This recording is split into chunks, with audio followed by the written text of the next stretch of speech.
Some years ago, while I was working on Wall Street, I met a trader who had developed a very unique software application. It was way ahead of his time, or he was way ahead of his time.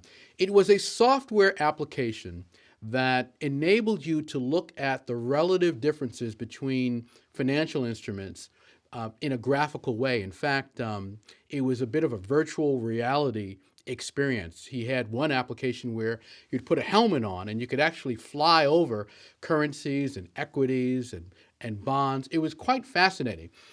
I'll call this trader Sam. Sam said to me, Andre, you know a lot of people on Wall Street. You're in and out of all these firms. Let me know if you run into anybody who you think might want to take advantage of this software. So I thought about it, and I was really impressed with what he had done.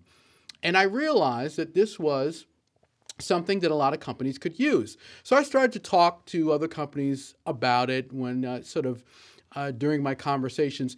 And there was one company that was really interested in showcasing some new technology. And I said, you've got to see what Sam has put together. I brought a couple of these executives over to Sam's apartment. Actually, he had the software in his apartment. And he took them through a demo, and they were really impressed with what he showed them. And it looked like this was really going to be a promising deal of some kind. Now, they asked Sam, how can we have access to this? Because we have a show coming up, and we'd like to showcase some new technology. And Sam said, I tell you what, I'll let you have access to it non-exclusively for a year for $50,000. Now, keep this in mind. This is, I'd say, over 20 years ago. And I thought that was a rather hefty licensing fee back then. And Sam thought so too. But this is what he wanted. He wanted $50,000 for them to have access to it. So time went on, and they continued to talk. And it reached a stage where several months had gone by.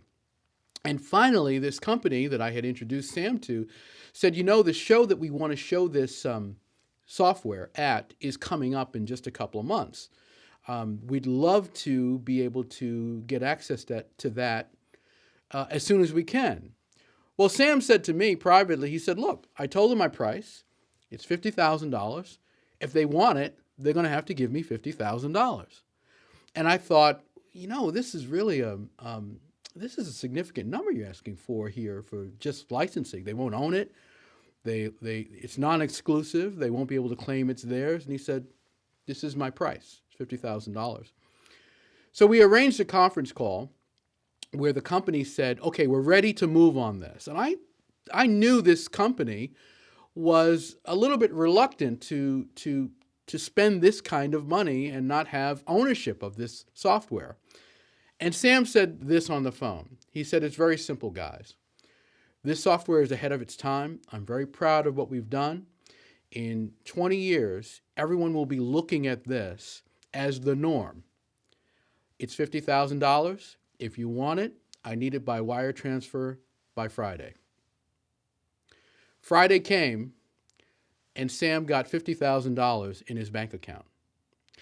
And the lesson I learned from that experience is if you want something, ask for it. Sam knew what he wanted. He knew what the software was worth. And he was determined to get it. It didn't matter to him how long it took. It didn't matter to him actually who the company was. He wanted a $50,000 licensing fee to start the process. Think about that in your own business. Think about that in your own career. Are you asking for what you want? The absolute best way to get what you want is to ask for it.